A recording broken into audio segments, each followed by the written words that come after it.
I'm super excited today. I'm so glad to have with me in the studio someone that have done so well for himself. Is a phenomenal trader. I just gave him a click and here he is with us. He's going to be telling us what and how he has done it so far. Like I always tell you guys, I want to bring you this experience for people that have done it, people that are doing it, and people that have results. So today with me, I have in the studio Mr. Bob Pardo, all the way from Chicago. Thank you for coming. I'm super Glad to be excited to here. have you. Thank you so much. Yeah, my pleasure.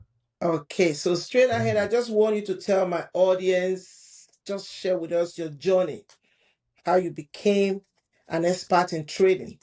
I know you're a finance expert, you're an expert in trading, you're a strategy creator, and how you generally run your automated trading software. So we're going to start with my how I started with all this. Yes. How Okay. your journey so Well, far? Very I brief. had I had let's say I had an unfair advantage.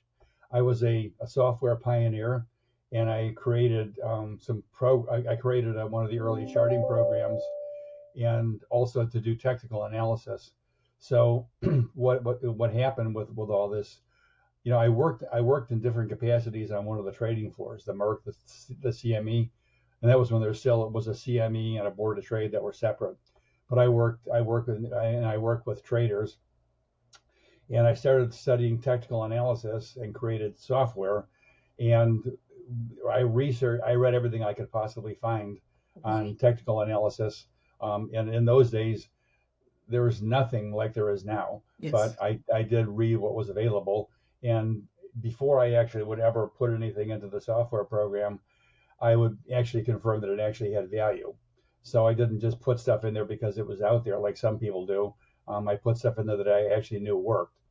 And so, basically, I would study all these different techniques. And eventually, I had the idea. In those days, people didn't really have any idea about how to even test the trading idea. That was People used to actually sell trading strategies that were actually written on paper. Yeah. They weren't software applications. They were actually just a formula. And in those days, there was a place called Club 3000, which was actually one of the early consumer advocates for trading ideas. And that's because it was called Club 3000 because in those $3,000 then was probably worth close to $15,000 or $20,000 in currency now. So people would they would people would buy this stuff and it wouldn't work. So that they would the only thing they had to go on was basically the reviews done by Cloud 3000 and customers who actually had it and reported back with what they knew. And I always thought, I've always had a real scientific leaning towards everything I do in life. And I always thought, well, there's got to be a better way. So Wow. I just had the idea of actually doing trading simulations. True. So I actually bought one of the first Apple computers, Hmm. and that's we actually programmed we would program trading ideas on the Apple computer, and we had a they actually they didn't have hard drives, they had floppy drives. So the capacity of the data storage was real limited. So basically I would just do simulations, and I'd run simulations, um, you know, during the day, and figure out what actually looked like it actually had any credibility to it. And that's how. And it's just and given that I kept on learning, kept on reading, kept Hmm. on studying, kept on testing ideas, and that was the beginning, and that's what I still do actually. But Yes. I just do it a Awesome. little bit. I just do it a little bit better, shall we say? Awesome. Awesome. So, given what you've told me so far, do you think this innovation, do you think it's going to reshape the traditional financial markets or investment opportunity? Will it reshape it, these innovations, the new ideas? You mean artificial intelligence? Yes, artificial intelligence, the trading app, the easier way of doing things, getting things done in a more automated way. Um, hopefully.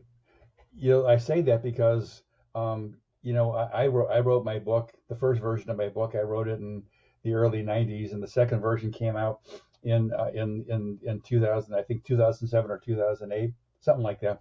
And it's taken almost 20 years 20 years for people to actually figure out that walk forward analysis, which I created, Mm, actually is the way is the best way to test a trading idea. A lot of the ideas that I expressed in the book really still haven't really been brought to bear by a lot of people. So my point is, a lot of the software that exists lets you do simulations, but it doesn't give you any idea really whether the simulation has any real predictive capacity. And people still to this day use TradeStation and programs like it, and don't really, they run an optimization, and it looks profitable, and they think, well, I'm rich. It doesn't work that way. You have to really optimization is the first step, but it's not the last step. mm-hmm, So my point is that a lot of people, even professionals, still don't really know how to really test a trading strategy. mm, They do it in what I would consider to be a very unthorough and amateurish way. So firstly, but obviously there are people who make money trading, so they figured out they obviously people have any number of people have figured out ways that work. It's just the way I do it, is really it's kind of a lazy man's way of doing it. You don't mm-hmm, have to think very much about it. If you do it the old-fashioned way, you'll really have to. I personally feel you're taking your, not your life, but you're taking your pocketbook, and you're risking your pocketbook because you really don't know whether or not you've got something that will actually be predictive. mm-hmm, So firstly, there's the issue of actually learning how to actually properly build a trading strategy, and we do that, for example, with the software we provide. We provide a process that is actually that's very thorough. It's the most thorough process that's the one that we use. Now, whether artificial intelligence will make a difference, mm-hmm. um, it's inevitable that it will make a Yeah. difference. The question really gets to be, in what way will it? Because in artificial intelligence these days, you have a lot of people, following on the pathway of the large language model, Mm-hmm, chat GPT and so forth. And that really isn't particularly, it's not good it doesn't really work well with numbers. So doing simulations, I don't think it really has any real value for simulations. And a lot of what people do in artificial intelligence now, really focuses on using machine learning, which focuses on using neural nets. mm-hmm. And not to get too technical, but neural nets, are powerful, but they're also, a lot of people who know this business will point out that neural nets are the ultimate curve fitting tool. Okay. So, and I actually have a client who is actually, they use neural nets to do Mm-hmm, visual face recognition, mm-hmm. and we've talked a great deal about that and why that works, Wow. and why, for example, neural nets in trading don't work very well. So, you have to.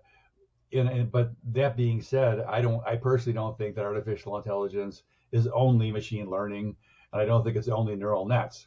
There's a lot more to it than, There's a lot more to it. what people talk about. But people have been kind of focused on using this stuff because people kind of follow all of these things kind of follow the pack.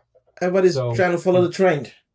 yeah, so I think it's important to actually, I'm working with a trading firm right now, and they have what he refers to it as their AI, and they've got an AI that does pattern recognition, which, it would be very, very good for if it's done properly, because, but they're not just following into the category of using the large language model or just using neural nets kind of blindly.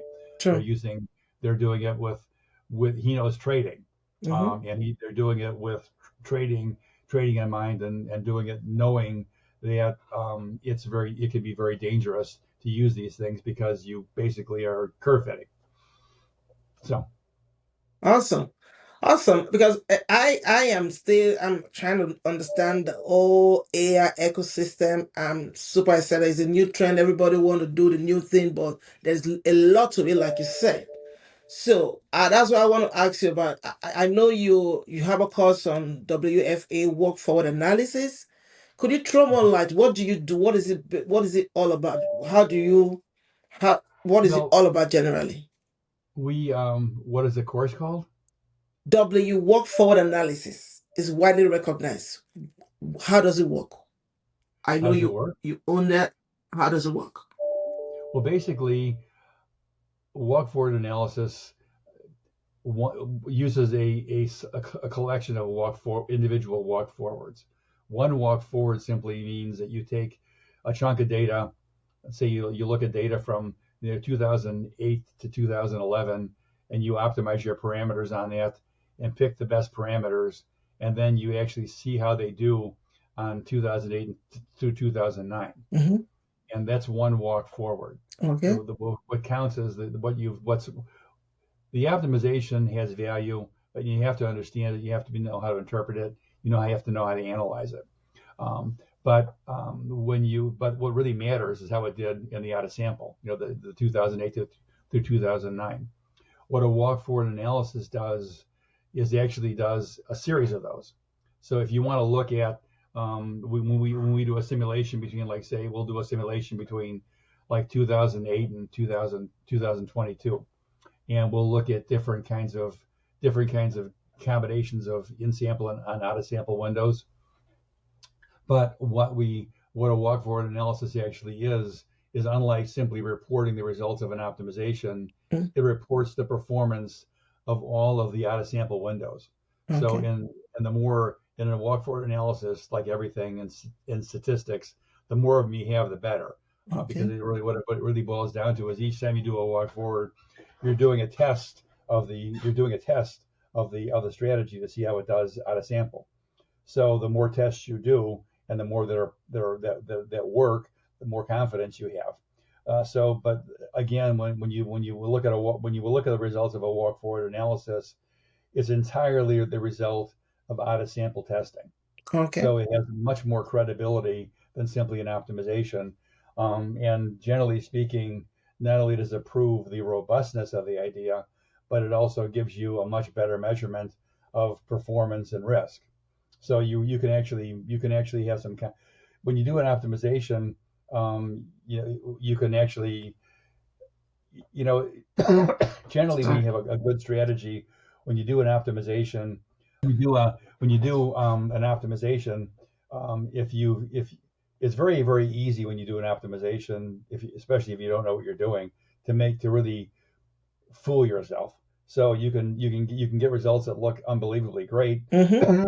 and then when you do the first walk forward, it completely collapses. Mm. So it doesn't mean, for example, that when you a good strategy will have losing time periods. So just because one of them loses money in one out of sample window doesn't mean it doesn't work. So that's what a walk forward analysis actually is. Awesome. Awesome. Awesome. That was why and greatly explained. So, as a consultant in the trading industry, you've done well.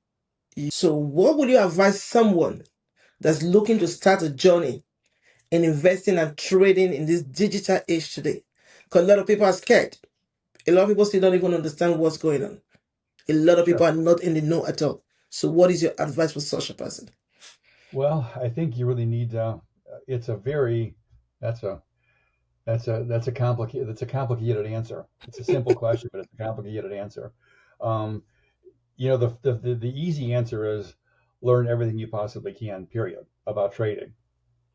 And nowadays there are probably thousands of books on trading, and of course there are some that are better than others, like everything. But so you don't necessarily have to. I mean, I have a lot of books on trading, and they're not all necessarily, yeah, they're not all necessarily all that great.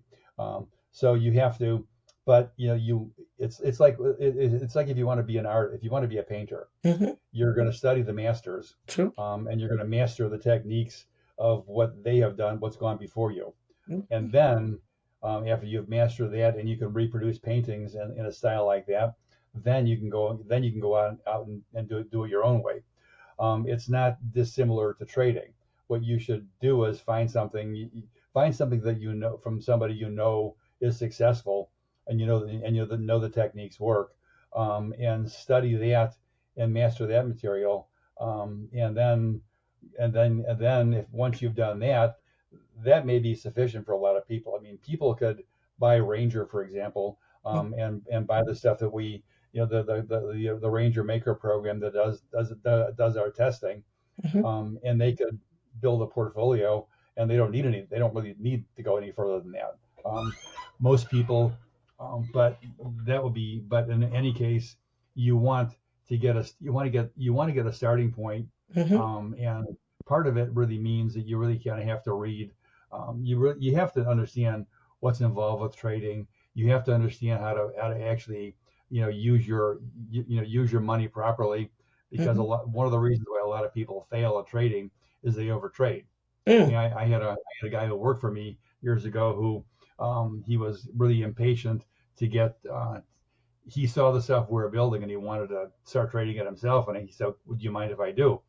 So he borrowed money from his father, Ooh. and opened an account for $20,000 and traded one of our strategies and ran that up to about $80,000 in a matter of a couple of months.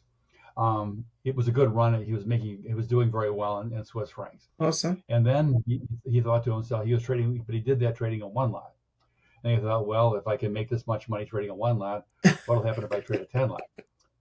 Well, I guess he basically, he lost all of his profits and lost most of the money that the Wow. original investment, because I mean, that's exactly what, even with professionals, when in one of our programs, we ran XT99, and it made, it did XT99 made about an average annual return of about 20% a year for 12 years. And the best year that it had, it made 162%, I think it was. And that was in 2008 when the markets crashed, Mm-hmm. and they were all very correlated. And it was very, the markets really were moving, so it wasn't that surprising that we did very well. But what happens when you with most traders is, when you're doing well, you're trading at maximum size, Mm-hmm. because you that's most our algorithms actually compound profits. So if you made $1 million on $1 million, you're going to be trading $2 million worth Mm-hmm. at maximum size. So it's just because you're up there, doesn't mean you can actually easily automate protecting yourself from that. But the it is important to not be reckless about it. Let's put it Mm. that way. But on the other way is, a lot of people will start. They think, well, I need to make $50,000 a year to live. So, and they've got a $10,000 trading account, Mm-hmm. and they think, well, to make $50,000 a year, I've got to make 500%. So Wow. they trade really big position sizes. They trade, and they trade very aggressively. They trade too many markets, and most of the time when people do that, they wipe out very quickly. I mean, I remember when I used to work for a brokerage firm, Mm-hmm. and a guy came in.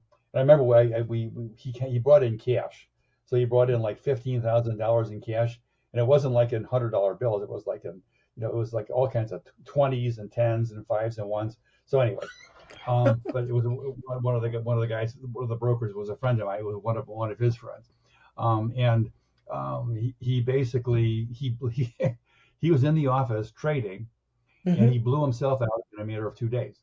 Whoa. So it's people,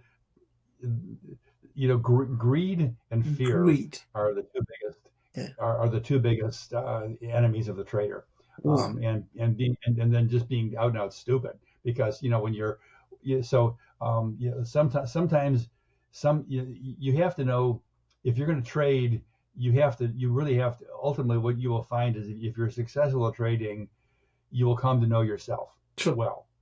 And if you don't know yourself, you're probably not gonna step on your feet a lot and lose a lot and not really be successful. But Wow. ultimately, trading is a fast track to revealing, kind of what you're all about to yourself. And so, if you don't, and I think that's probably the hardest part. The hardest part really is being able to discipline yourself. I mean, I have a friend who he's an author, and he's a friend, and I've known him for years, and he's always had pretty good strategies, and he had a partner who basically he could not take the signals Mm, with consistency. He couldn't. He would second guess them. He said, "Well, I don't like that one," mm, or if it was making money, he'd get out too soon, or if it was losing money, he'd hold on to it too long. He'd always screw it up. So he had a partner who all he Art created the strategies, and the partner traded it, and they made money because the partner just said, "I'm just going to trade the strategy, and that's it." wow. And he's told me more than once that he said he's finally been able to he's finally figured it out. But he said himself that he really has a hard time trading a strategy consistently. Wow. So that's one of the things you will find that if you look at algorithmic traders, the ones who were successful are the ones who simply turn the strategy on and walk away. Just let it do its thing. And Wow. if there's some kind of threshold where the you have built-in stops and thresholds if you think things have gone wrong, but basically you don't second guess it. You go with the strategy, and you have to and people have to live with you have to live with drawdowns. I mean, I when I first started doing this, I had a customer who was we used to sell a program called Swing Trader. It Mm, was very good. It was one of the first trade programs that actually let you actually test an idea and then mm, trade it. Um, and he was a floor trader and traded T bonds. And I mean we were friends. We got to be friends, and I liked him very much. mm. And he said to me, why don't we? I suggested that we actually open an account and trade the strategies on 5 markets, and split the profits. He said, sure, that's great. So the, the long story, the long and the short of it is, pun partially intended, is he insisted on interfering with he interpreted every trade, every signal. He said, I Wow. don't like this one, I like that one, I don't like this one. Let's get out of this trade, and blah blah. So he interfered with everything. And at the end of the month, the account, of course, lost money, as I'm sure you Oh, guess. But the strategies were because I was watching them on paper, because I knew I was watching the strategies. The strategies had made something like they had doubled the account size that month. wow. So it's just you just can't. I think I've always maintained that a very skillful trader, who understands the strategy extremely well, can enhance it. I mean, for example, I know with our stuff, um, most algo strategies don't really maximize the profit in a trade. So you may have a trade on, and maybe you've got $10,000 in profit Mm-hmm. at the peak. It won't take profits until maybe $6,000 or $7,000, which of course, so that's okay. That's not so bad. But I know that, if you understand your strategy thoroughly, um, you can probably do a little bit better than the strategy. But I don't think most people have that skill, and I don't think so. I think especially in the beginning, people should really just get a get a strategy they're comfortable with, understand the strategy, and then stick with it. Awesome. So basically, if you don't learn the skills, if you don't understand the strategy, you're going to pay with your portfolio, right? Yeah. Oh yeah. You're going to pay with your portfolio. Okay, Yeah. thank you so much for coming. But one thing you said today that I'm going to take with me is there's definitely rules to this game. There's something that sets the successful trader apart from the unsuccessful one, which is greed. When you're too greedy, you don't know when to take profit, you may not be a successful trader. So I'll take that as a basic line for this. So thank you so much for coming, Bob. Looking forward to more time with you. I'm really honored to have you. We got some good values today. If you, some of your readers or some of your listeners who have questions, they can, Yes, I'm going to keep in touch because I still want to know more about the work forward analysis and I want to be part of your knowledge because in this industry, you never stop learning. You keep learning, learning, learning. that's the other thing we didn't talk about. Yeah, You never, a good trader never stops learning. I yeah, mean, somebody, a good human never stops learning, yeah, but because a good trader, if you stop learning, you don't, yeah, the you day you fail. stop learning, that day you're dead. So Yeah, I am up for that. Thank you so much. my pleasure. Take care. Nice to talk to Talk you. soon. All right, bye.